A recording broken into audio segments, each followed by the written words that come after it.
हूं आपके साथ प्रियंका। देखिए, आज हम जानेंगे झारखंड के कुछ विशेष न्यूज के बारे में, कुछ विकास योजनाएं और नीति की तैयारी की जा रही है, उस विषय पे हम चर्चा करेंगे और क्या कुछ हो रहा है झारखंड में, इस विषय पे आपको विस्तार से बताएंगे। वरिष्ठ पत्रकार हमारे साथ मौजूद है प्रवीण बागी सर।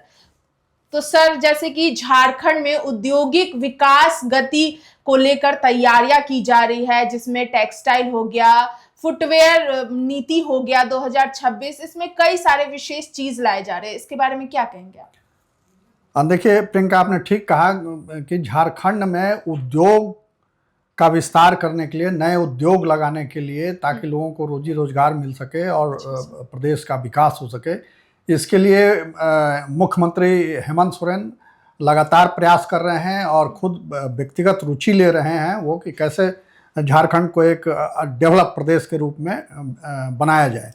तो इसी सिलसिले में उन्होंने झारखंड टेक्सटाइल परिधान एवं फुटवियर नीति एक का ड्राफ्ट जारी किया है। दूसरे कि झारखंड सरकार ने झारखंड औद्योगिक निवेश प्रोत्साहन नीति का भी ड्राफ्ट जारी किया है। तो ये दो औद्योगिक नीतियों का सरकार ने ड्राफ्ट जारी किया है और इस पर उद्योग जगत से जुड़े लोगों का और जो इन्वेस्टर हैं, जो उद्योगपति हैं या जो इंटरप्रेन्योर हैं, जो नया स्टार्टअप शुरू करने वाले हैं, उन सभी लोगों से इस पर प्रतिक्रियाएं मांगी हैं कि इसमें क्या कमी है, क्या कुछ और जोड़ना है, कुछ घटाना है, कैसे इसको बेहतर बनाया जाए, कैसे इम्प्लीमेंटेशन हो ठीक से, इस पर राय मांगी है लोगों की। तो लोग राय देंगे, फिर अंत में फाइनल पॉलिसी बनेगी, डिक्लेयर की जाएगी। तो इससे एक बड़ा लग रहा है कि झारखंड में एक बड़ा औद्योगिक विकास की दिशा में एक इसको बड़ा कदम कहा जा सकता है। हालांकि पहले की सरकारों ने भी बहुत प्रयास किया, मगर उसका जिस तरह का रिजल्ट आना चाहिए वैसा रिजल्ट आता हुआ नहीं दिख रहा है। हमें उम्मीद करनी चाहिए कि सरकार के इस प्रयास का कोई सार्थक रिजल्ट नजर आएगा। मतलब विकास की ओर बढ़ रहा है झारखंड। बिल्कुल। देखिए सर, दूसरा टॉपिक ये है कि 8 और 9 जुलाई को दिल्ली में झारखंड के सीएम इंटरनेशनल प्रोग्राम मतलब करने जा रहे हैं और जिसमें औद्योगिक को प्रमोट करने के लिए ये सारा चीज किया जा रहा है। तो उसके बारे में आप क्या कहेंगे? ये भी उसी से जुड़ा हुआ मसला है जी। 8 और 9 जुलाई को दिल्ली में इंटरनेशनल समिट किया जा रहा है। इसमें उद्योग जगत से जुड़े हुए जितने हितधारक हैं उन सभी को आमंत्रित किया गया। इसमें आईटी सेक्टर के लोग भी आएंगे, इन्वेस्टर भी आएंगे, उद्योग जगत की जानी मानी हस्तियां आएंगी और उन सब से चर्चा होगी कि झारखंड में कैसे उद्योग स्थापित किए जाएं। उद्योगपति या जो इन्वेस्टर हैं वो बताएंगे कि क्या सुविधाएं चाहिए सरकार से, उनकी क्या उम्मीदें हैं सरकार से, वो अपनी बात रखेंगे, सरकार अपनी बात रखेगी, जो उद्योगपति हैं वो अपनी बात रखेंगे, आईटी सेक्टर के लोग अपनी बात रखेंगे और फिर उस 2 दिनों के मंथन के बाद कोई एक निर्णय पर पहुंचेगा कन्वेंशन और उसके बाद कोई एक पॉलिसी तैयार की जाएगी, ठोस पॉलिसी, जिसके आधार पर झारखंड में जो उद्योग जगत के लोग हैं वो वहाँ आएँ और अपना उद्योग लगाएं, वहाँ का डेवलपमेंट करें। इस दिशा में प्रयास हो रहा है। तो पहला जो चर्चा हमने किया कि टेक्सटाइल पॉलिसी एक लाया गया है और फिर औद्योगिक निवेश प्रोत्साहन नीति लाई गई है, ड्राफ्ट जारी किया गया है, उसी से रिलेटेड ये भी है। यानी कुल मिला के झारखंड को एक औद्योगिक प्रदेश के रूप में विकसित करने की सरकार की योजना है, पूरी तैयारी की जा रही है। सर देखिए, 10 दिन पहले ही ये न्यूज आई थी कि रांची, करीब उस चीज को 10 दिन हो गए हैं कि रांची में आरएसएस के दफ्तर पर अटैक हुआ था। अटैक के बाद एक टीम का गठन किया गया इसकी जांच के लिए, एनआईए का टीम गठन किया गया है। तो जांच कहां तक पहुंची है और फिर क्या कुछ इसके अंदर से निकल के सामने आ रहा है? हाँ, ये देखिए बड़ी चौंकाने वाली घटना थी और ये हमला रात में हुआ था, करीब 10 दिन पहले रात में बम फेंका गया दफ्तर पर आरएसएस के, मगर वहाँ लगे सीसीटीवी में वो सारी घटना कैद हो गई थी। उसमें 2 लोग दिखे थे जो एक झोले से निकाल करके और बम फेंके, लगातार 2 बम फेंका और फिर वो भाग गया वहाँ से, दोनों लोग भाग गए वहाँ से। उसके बाद पुलिस ने सीसीटीवी फुटेज के आधार पर दोनों को पकड़ लिया, पूछताछ हो रही है। तो पूछताछ में उन्होंने कई चौंकाने वाली जानकारियाँ दी हैं। उन दोनों ने एनआईए को, एनआईए इसकी जांच करी क्योंकि आतंकवाद से जुड़ा मसला है, तो आतंकवाद से जुड़े जो भी मसले होते हैं उसकी जांच एनआईए करती है और एनआईए की इसमें एक्सपर्टीज है, इसी के लिए इस संस्था का गठन हुआ है। वो भारत सरकार के अधीन काम करती है। तो उसने जो पूछताछ की उसमें उसको बताया गया, दोनों आरोपियों ने बताया कि दुबई में बैठा कोई आदमी उनको ऑपरेट कर रहा था और वही गाइड कर रहा था कि कैसे क्या करना है, कहाँ से बम मिलेगा, कहाँ जाना है, कब अटैक करना है, ये सारी बातें वहाँ से उनको बताई जा रही थी और उसके कहने पर उन्होंने ये काम किया है। अब एनआईए ये पड़ताल करेगी कि दुबई में बैठा वो कौन आदमी है जो ये घटना करवाया और इसके पीछे उसकी मंशा क्या है, इंटरेस्ट क्या है उसका। तब जा करके इस पूरे मामले का खुलासा होगा, इस षड्यंत्र का खुलासा होगा। मगर ये जरूर है कि इस तरह की घटनाएं जो है सो कोई भी सरकार या कोई भी समाज स्वीकार नहीं कर सकता है। तो ये एक सरकार की अच्छी पहल है कि जांच तेजी से चल रही है। अब निष्कर्ष क्या निकलता है इसके लिए थोड़ा इंतजार करना पड़ेगा। जी सर। तो अब बढ़ते हैं बिहार की ओर। सर देखिए, बिहार में बहुत सारी ऐसी घटनाएं भी हो रही है और अभी जो बिहार का हॉट टॉपिक बना हुआ है वो बांकीपुर सीट है। तो वो जो सीट, उस सीट को लेकर कई सारे बीजेपी ने भी अपना चेहरा आगे रख दिया है। प्रशांत किशोर की भी ऐसी चर्चाएं थी कि जनसुराज से भी जो चेहरे हैं वो सामने आ गए हैं, आरजेडी के साइड से भी आ गया है। तो ये जो हॉट सीट बना हुआ है अभी बांकीपुर का सीट, इस विषय पे आप क्या कहना चाहेंगे? नहीं, अभी तक सिर्फ प्रशांत किशोर ने अपनी उम्मीदवारी घोषित की है। जी सर। और आज ही से नामांकन शुरू हो गया है। आज यानी 6 जुलाई से, आज 6 जुलाई है तो 6 जुलाई से नामांकन शुरू हो गया और 13 जुलाई तक चलेगा। 13 जुलाई तक लोग जो उम्मीदवार हैं वो नामांकन कर सकते हैं अपना। जी सर। उसके बाद फिर उसकी जांच होगी, फिर नाम वापसी का दिन होगा, फिर 30 जुलाई को मतदान है और 3 अगस्त को मतगणना होगी, उस दिन रिजल्ट आ जाएगा। तो अभी तक प्रशांत किशोर ने अपनी उम्मीदवारी घोषित की है और तेज प्रताप यादव की पार्टी है उसने एक उम्मीदवार घोषित किया है। भाजपा और राजद, कांग्रेस और किसी पार्टी ने उम्मीदवार घोषित नहीं किया है। जैसे प्रशांत किशोर के नाम की संभावना पहले से थी कि वो चुनाव लड़ेंगे, अटकलें लगाई जा रही थी, तो कल आधिकारिक रूप से घोषणा हो गई। उसके तत्काल बाद बीजेपी की कोर कमेटी की मीटिंग हुई प्रदेश की और उसमें विचार किया गया कि उम्मीदवारों के नाम पर मंथन हुआ। अब मंथन में जो नामों की चर्चा हुई उसकी लिस्ट तैयार की गई है और वो लिस्ट भेजी जाएगी दिल्ली। जो पार्टी के राष्ट्रीय अध्यक्ष नितिन नवीन, जो बांकीपुर से विधायक भी थे, जी सर, वो फैसला उस पर करेंगे। वहाँ जो केंद्रीय कमेटी है वो फैसला करेगी किसको फाइनली वहाँ से चुनाव मैदान में उतारा जाए। तो भाजपा के लिए ये बड़ी एक तरह से कहिए कि कांटे की लड़ाई हो गई, क्योंकि प्रशांत किशोर इस कोशिश में है कि विपक्ष को गोलबंद करके उसका समर्थन लिया जाए और विपक्ष अपना कोई उम्मीदवार न दे। विपक्ष यानी राजद और कांग्रेस, ये पार्टियां अपना उम्मीदवार न दें और उनका समर्थन मिले प्रशांत किशोर को। अगर ये हो जाता है, जिसकी संभावना अधिक है, तो जरूर वहाँ बहुत घमासान होगा और कांटे की लड़ाई होगी और बड़ा रोचक चुनाव हो जाएगा बांकीपुर का। हालांकि वो भाजपा का अब तक अभेद दुर्ग रहा है और 1995 से उस सीट पर भाजपा का कब्जा है। पहले नितिन नवीन के पिता नवीन किशोर प्रसाद सिन्हा वहाँ से विधायक हुआ करते थे, फिर उनके देहांत के बाद नितिन नवीन वहाँ से विधायक हैं। तो ये एक बहुत मजबूत उनका किला है, उसको भेद पाना वहाँ दूसरी पार्टियों के लिए बड़ा कठिन है। मगर प्रशांत किशोर उस प्रयास में लगे हुए हैं कि इस बार एक झटका दिया जाए भाजपा को। अब देखिए उसमें कितनी सफलता मिलती है।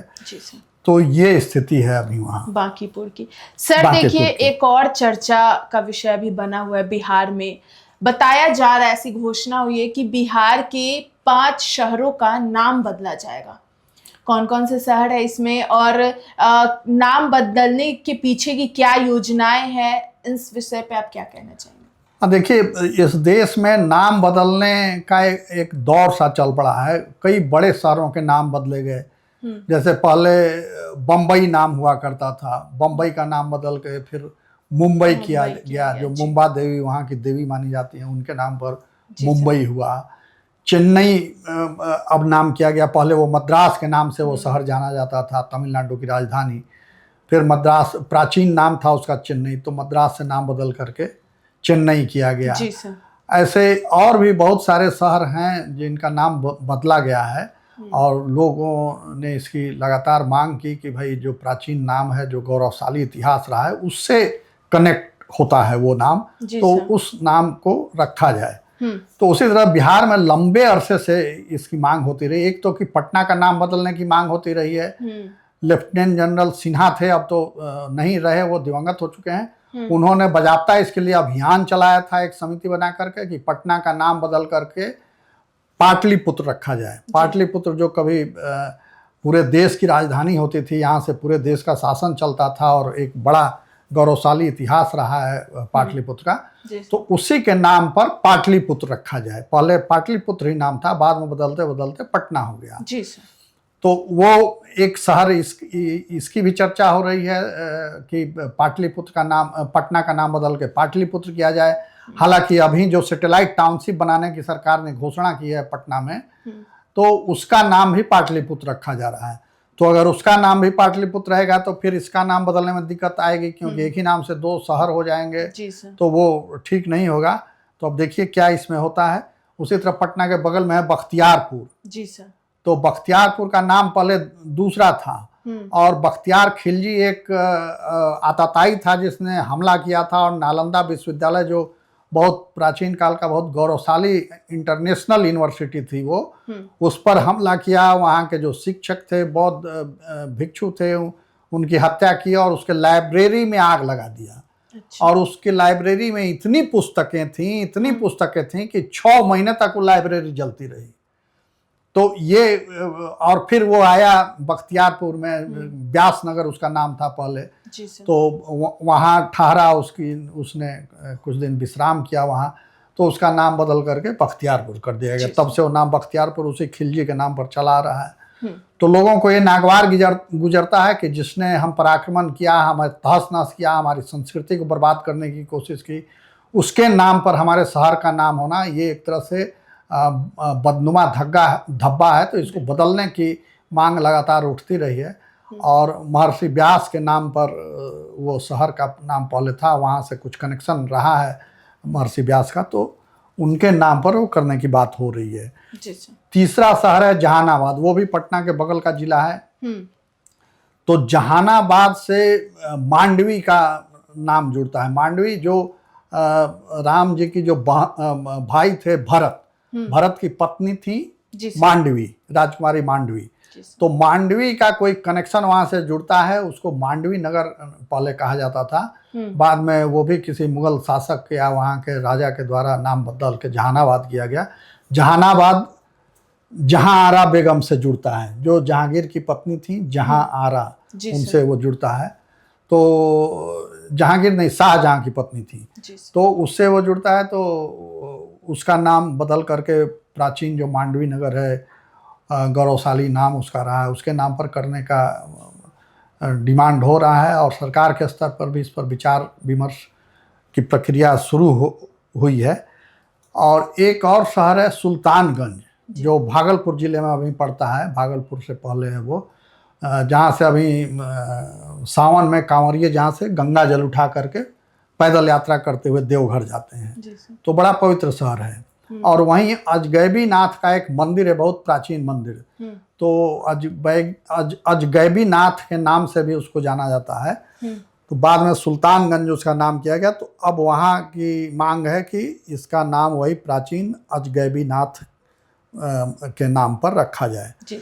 तो अब देखिए क्या इसमें सरकार क्या कार्रवाई करती है। तो इसकी प्रक्रिया ये है कि पहले नाम के लिए वहाँ से स्थानीय स्तर से प्रस्ताव आते हैं, फिर विधानसभा में उसको पास कराया जाता है, फिर केंद्र सरकार को भेजता है, और केंद्र सरकार की अनुमति से ही वो शहर का नाम बदला जाता है। मगर ये इतना आसान नहीं है, ये बहुत खर्चीला काम है। जैसे इलाहाबाद का नाम बदल करके प्रयागराज किया गया। पहले इलाहाबाद था, बहुत पहले प्रयागराज ही कहा जाता था उसको। बाद में जब मुगल शासक आए तो उन्होंने उसका नाम बदल करके इलाहाबाद किया, तो अब फिर प्रयागराज वो हो गया है। तो इलाहाबाद का नाम बदल के प्रयागराज करने में 300 करोड़ रुपए खर्च हुए, ऐसा जानकारों का कहना है। जो कई तरह की प्रक्रियाएं उसमें होती हैं उसमें, हालांकि ये बड़ा चौंकाने वाला मामला है कि 300 करोड़ रुपया कैसे खर्च हुए, किस काम में खर्च हुए। बिल्कुल। मगर जो जानकारी निकल के आई है उसमें ये कहा गया कि 300 करोड़ रुपए खर्च हुए।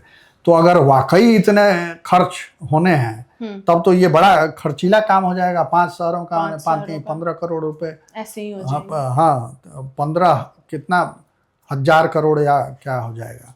जी सर। तो ये बहुत जटिल काम भी है। तो अब देखिए क्या इस पर फैसला होता है। लोगों की भावना तो है, मगर सरकार के सामने कई चीज़ों को देखना होता है, तो सरकार उस पर सोच विचार करके कोई फैसला लेगी। जी सर। और ये बता ही दिया कि नामांकन आज से शुरू हो रहा है बांकीपुर विधानसभा उपचुनाव के लिए। और एक और बड़ी खबर यह है कि बिहार सरकार ने, यानी सम्राट चौधरी की सरकार ने यह फैसला लिया है कि वो पटना के लोगों को शुद्ध गंगा जल पिलाएगी। जी। अभी कई शहरों में गंगा जल की सप्लाई होती है, जैसे ये गाजियाबाद के इलाके में, दिल्ली के पास जो है गाजियाबाद, वहाँ गंगा जल की सप्लाई होती है। अच्छा। पीने के लिए। वो पाइपलाइन से आता है, हरिद्वार से एकदम शुद्ध गंगा जल पाइपलाइन के जरिए गाजियाबाद पहुँचाया जाता है और वहाँ हर घर में वो पानी आता है। उसके लिए कुछ समय अवधि निश्चित की गई, उस दौरान सप्लाई आता है, लोग उसको भर लेते हैं और वो बिल्कुल हरिद्वार का तो गंगा जल वैसे भी बहुत शुद्ध और पवित्र माना जाता है, तो वो होता है। तो उसी तर्ज पर यहाँ भी पटना में भी सरकार ने ये फैसला लिया है कि गंगा जल, चूँकि गंगा के किनारे ये शहर है तो गंगा जल पिए लोग। हालांकि पटना में जो गंगा बहती है उसका पानी तो बड़ा जहरीला और बिल्कुल सर, जिस तरीके का गंगा का हाल है पटना के गंगा, कोई कैसे पी पाएंगे। देखे ही है कि इतना कीटाणु से भरा, इतनी गंदगी है, बहुत गंदगी है, बहुत ज्यादा। पूरे शहर के नाले वहाँ गिरते थे। हालांकि इधर सरकार ने काफ़ी कोशिश की है और नालों को उसमें गिरने से रोका गया है, मगर फिर भी अभी वहाँ गंदगी है। हाँ गंदगी है और अभी भी पीने के लायक नहीं है। मगर उसको फिल्टर करेगी सरकार, उसको प्रोसेस करके तब वो शुद्ध जल लोगों के घरों में आएगा। तो ये एक अच्छी पहल है। गंगा जल को बहुत पवित्र माना जाता है, तो गंगा जल पी करके लोग स्वस्थ रहेंगे। तो स्वस्थ गंगा जल मिल जाए तो लोग जरूर स्वस्थ रहेंगे, जरूर स्वस्थ रहेंगे। तो ये उम्मीद की जानी चाहिए कि ये काम जल्दी हो जाएगा। जी सर। तो आज की यही प्रमुख घटनाक्रम है बिहार का, और अभी तो दिन शुरू हुआ है, तो धीरे धीरे और घटनाएं आएंगी तो फिर हम लोग दर्शकों से बात करेंगे। जी, तो सुना आपने, इस पेशकश में इतना ही। ऐसी ही तमाम खबर के लिए बने रहे डायरेक्ट न्यूज के साथ। धन्यवाद।